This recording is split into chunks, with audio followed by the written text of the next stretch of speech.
Hey guys! As I talked about in a previous video, I have a really big interest in true crime, and so today I'm going to be discussing the case of Timothy Wiltsey. Timothy Wiltsey was an only child born to Michelle Ludvinsky when she was only 17 years old, and his father George Wiltsey was 18 years old. Timothy was born on the 6th of August 1985 in Cedar Rapids, Iowa. At the time, his parents were still together, but when he was still an infant, he moved with his mother back to South Amboy, New Jersey. His father never saw him again after that, nor did he pay child support. Anything he sent to Timothy was sent back by Michelle Ludvinsky. Timothy was known as Timmy by most, and by all accounts was a typical happy 5-year-old. Now I'm going to go over the timeline of him going missing. On the 25th of May 1991, Timothy was reported missing from a carnival at the John F. Kennedy Memorial Park in his hometown of Saurisville. He had allegedly gone missing around 7:30 p.m. When the police were informed, the carnival was suspended and a search of the Kennedy Park commenced and continued until 2 a.m. The day Timothy went missing was the hottest Memorial Day on record, and this will be important to remember for later on. The search resumed at 5:30 a.m. on the 26th, essentially 3 hours after it was suspended. They had more than 100 people searching the ground, a helicopter and a diving unit searching the two ponds. The search was called off at noon as they determined after extensive search that Timothy was not in the park. The next day, volunteers handed out over 4,000 flyers about Timothy. The police checked out leads, but they were all dead ends.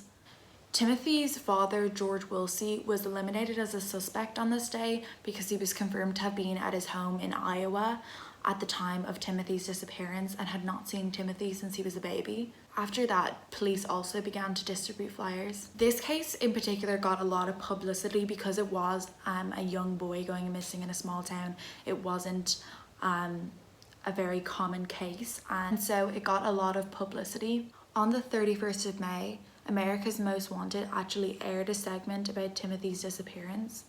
The press were actually camped outside Michelle's home, and so she had to move out of her house to avoid them. On the 5th of June, Michelle told the press that she wouldn't give up hope that her son would be found, and addressed why she hadn't been emotional in public. She stated, "Everyone is waiting to see a grieving mother break down, crying hysterical, because the public, they thrive on that stuff, but I'm not going to do it." Farmland Dairies announced on June 12th of that year that they would print Timothy's picture and description on their half-gallon milk cartons. On the 25th of November, Michelle Ludvinsky asked for prayers at a press conference and responded to the criticism that she hadn't been emotional in public. She stated, "I don't show emotion in public. I don't think I should have to because somebody wants me to." Michelle's story changed a lot though over the course of Timothy's disappearance. During the investigation, Michelle Ludvinsky's statement was taken on 3 different occasions, the tapes of which are on YouTube and you can listen to them. I'll link them down below, but I will say the quality's not great, even with the subtitles on, but if you are curious, you can listen to them. The basic facts and circumstances of Michelle's story changed at least 7 times during these 3 statements and afterwards. She also told family members, friends and neighbours different accounts of what happened on the day that Timothy went missing. Not only did she tell different people different accounts of what happened, but she also told individuals multiple different accounts, changing her story multiple times. I'm now going to tell you some of the different variations of her story. I don't know if I will be able to get all of the different variations, but yeah, I'll tell you the kind of main variations that she had. The first version of the story that she told was that Timothy was standing on a corner and that she had gone over to buy a soda at a concession stand and that she could see Timothy from where she was standing in the queue. Then when she went to pay for her soda, she paid for it with dollar notes and coins, and when she looked back over, Timothy was gone. That was the first version.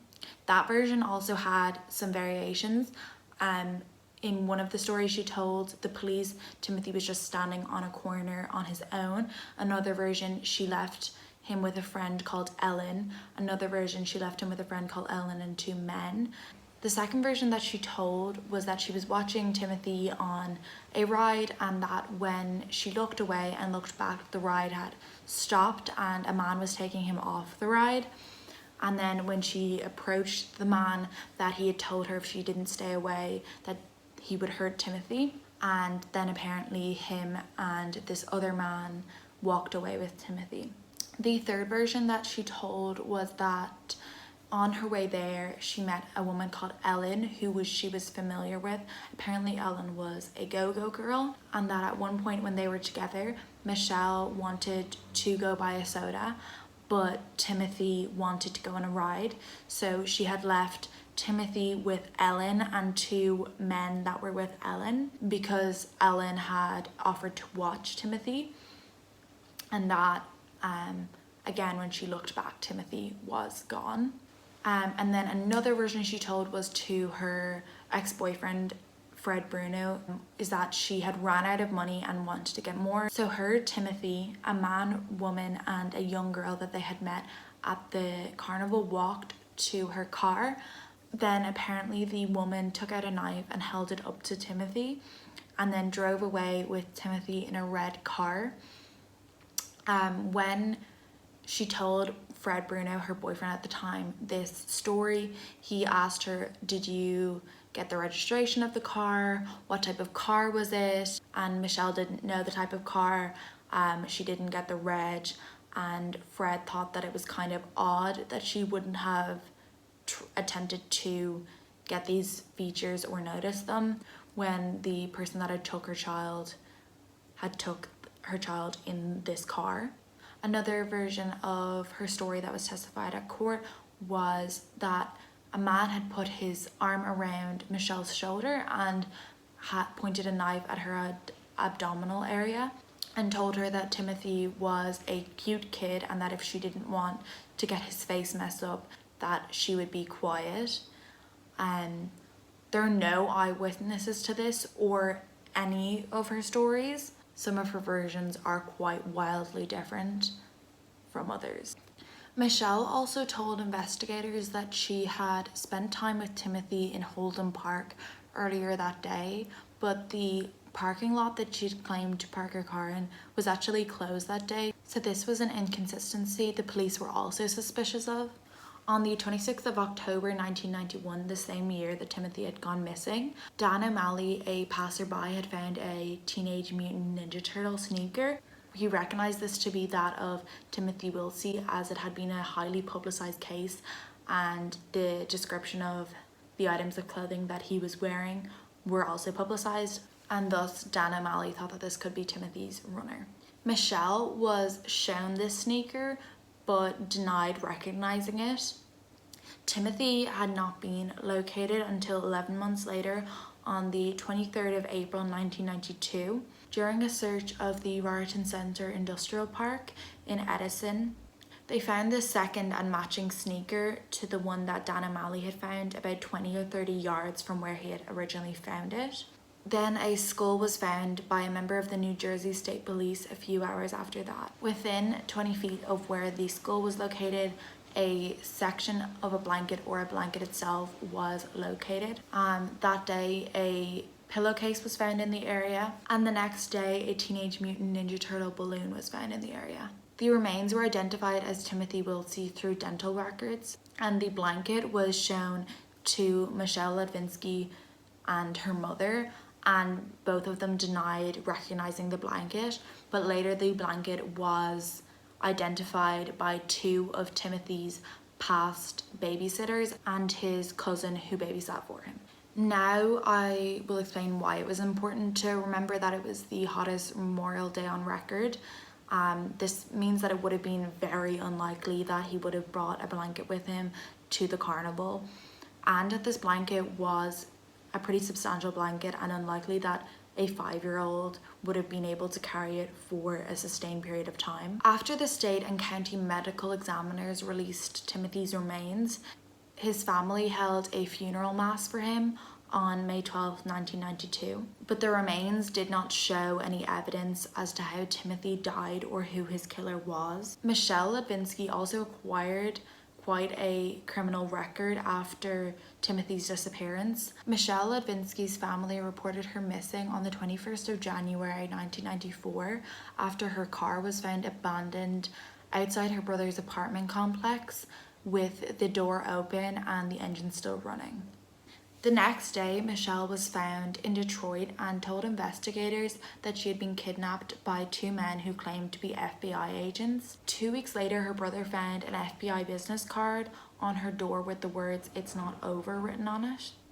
This was investigated and found that Michelle had printed the FBI agent business cards in a local print store. Michelle admitted that she had staged her own kidnapping, and on the 10th of March 1995, she was sentenced to 6 months of a modified form of house arrest and was given 3 years probation. On the 6th of February 1998, she received another 3 years probation for stealing a $3,100 Dell computer from the heating and air conditioning company that she worked as a receptionist at the time. She then gave the computer away as a Christmas gift, and she was actually pregnant at the time.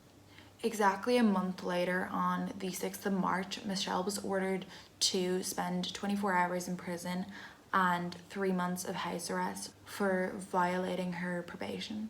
Then finally, 16 years after that and 23 years after the disappearance of Timothy, police announced that they had arrested and charged Michelle Ledvinsky with the murder of her son, Timothy Wiltsey. At this time, Michelle was 46 and was living in Florida with her 2 sons, whom she had had since Timothy had disappeared. Michelle Ledvinsky appeared in the Middlesex Superior Court to face charges in regards to the murder of her son, Timothy Wiltsey. On March 16, 2016, this criminal trial began.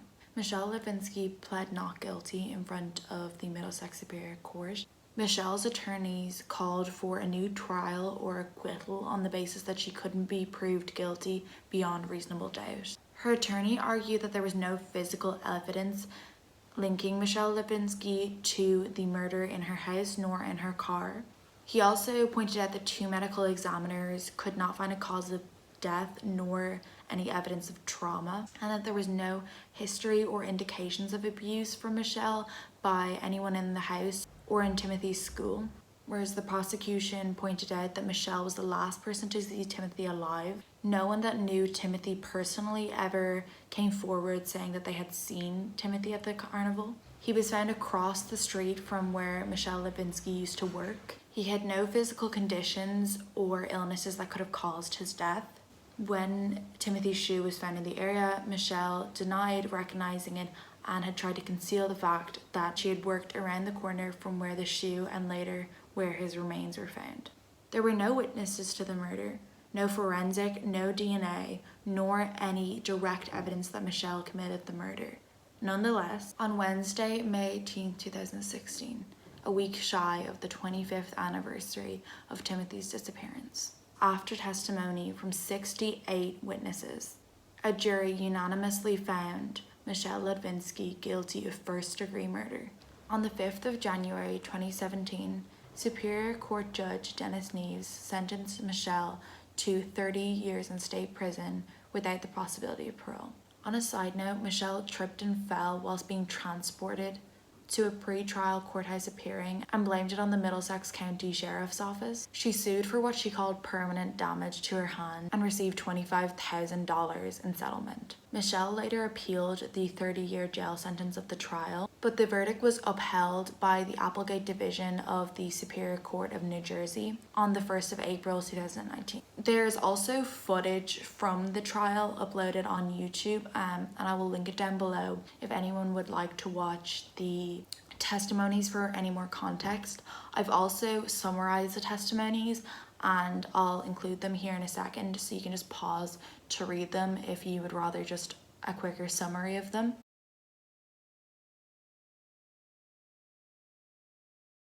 Any links will be down below if you want any more information on the trial.